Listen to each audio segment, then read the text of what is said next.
for their bodily beauty. If that's what Plato thought, it's no surprise that people through the centuries have been trying to hunt it down. I don't know all the Atlantis expeditions. It's one that goes on and on. But I gather they've been looking certainly in the Bahamas and in Asia Minor, in Turkey, in South America.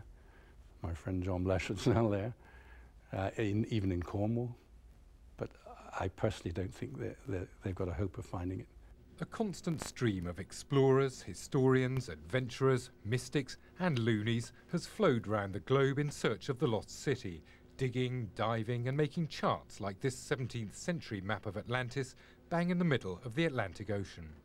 If you plotted on a map every site of every expedition to Atlantis, there'd be hardly any space for anywhere else. Bolivia, Cornwall, Libya, Wessex, Antarctica and the South Pacific have all been visited. James, do not get behind the rover. John Blashford Snell's gung-ho adventures have kept him in the public eye for 2 decades. Blashers, to his chums, is hunting in Bolivia, 12,000 feet up a mountain, admittedly at the bottom of a lake.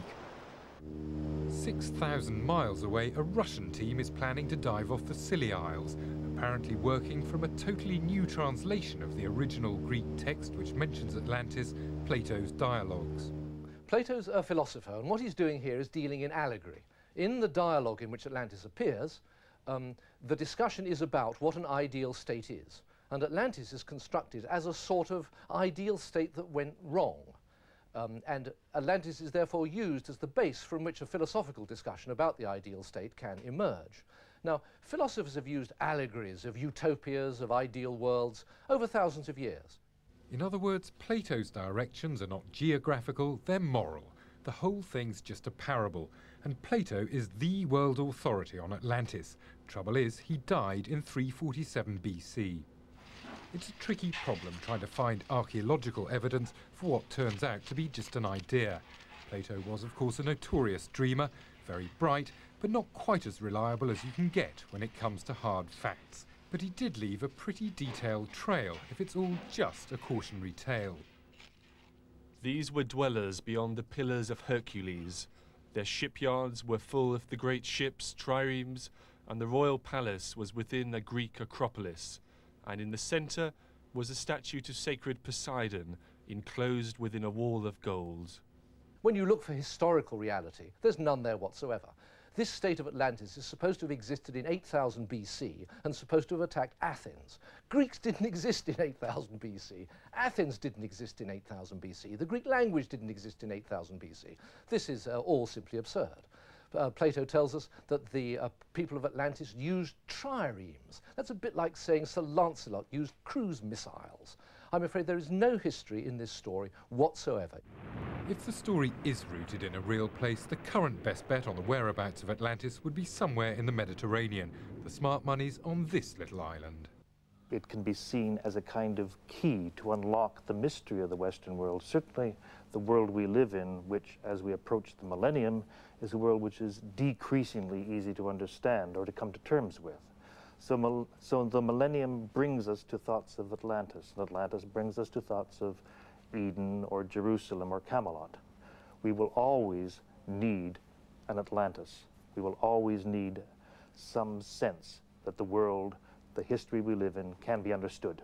The search will continue, but some would say you've got as much chance of being murdered by a ghost or enjoying an extrasensory experience with your pet as you have of finding the lost city of Atlantis.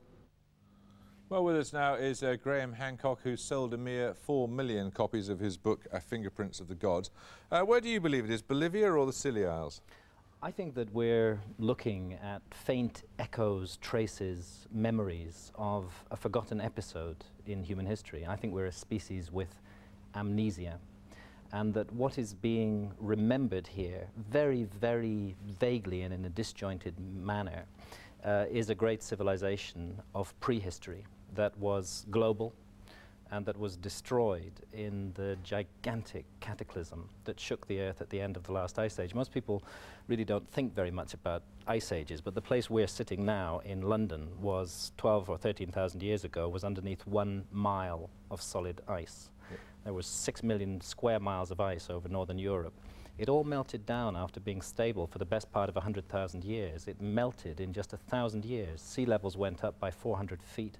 There was a tremendous disaster, shook the Earth at that time. 70% of all species were rendered extinct, and it's perfectly possible, it's not loony, it's reasonable, it's rational, it's balanced, to propose that we could have lost an episode of human history at that time. And that's what the entire mythical testimony of the world says, and the Atlantis story is just one part of a very broad tradition. So to be clear about this, it not necessarily either or, Bolivia or the Scilly Isles, it could be both. It could be both, and other places. I've just come back Although from... the Scilly Isles would have been under 6,000 feet of ice at the time. Well, no, the ice was on land about 10,000 feet deep, about 2 miles deep in places. Over the Scilly Isles, before the end of the last ice age, I'm not certain. That area probably would have been ice covered. Since, as was demonstrated quite eloquently there by Dr. Jones, Plato was clearly making it up. I mean, triremes and so on. This is a flight of fantasy by him. Isn't it much more likely it is just some sort of allegory? I might think that if it wasn't for the fact that the Plato story is echoed all around the world by people who had no contact with Plato, and what I suspect is that they're all drawing on a common source, a common memory of a real event which took place. And it is a fact. I mean, this is not something which scholars are going to dispute. There was a gigantic cataclysm at the end of the last ice age. Sure. And it was big enough to lose a whole civilization. An atheist would say that independently different civilizations have made up an idea of God. But atheism is just a theory as well. I mean, the atheist has no evidence for his proposition that there is no God, you know. I mean, we can debate about this endlessly. There's no evidence. Actually, there's an intriguing amount of evidence suggesting a lost civilization. There's a number of artifacts around the world, for example, the Great Sphinx of Giza, which I and my colleagues working in this field are convinced are vastly older than official historians accept. The Sphinx is supposed to be 4,500 years old, but to cut a long story short, it bears the marks of thousands of years of rainfall-induced weathering, and more than 300 geologists have accepted this. Egypt in 2500 BC was as bone dry as it is today. You have to go back to a green Sahara, to heavy rains falling on that area to get the kind of weathering that you see on the Sphinx. We don't have time to go into it, but there's masses of evidence of this sort. And what I'm saying is it's just possible that historians have got this wrong. Science and academia aren't always right, and it's possible they've got this wrong. If you want to know more about great explorers,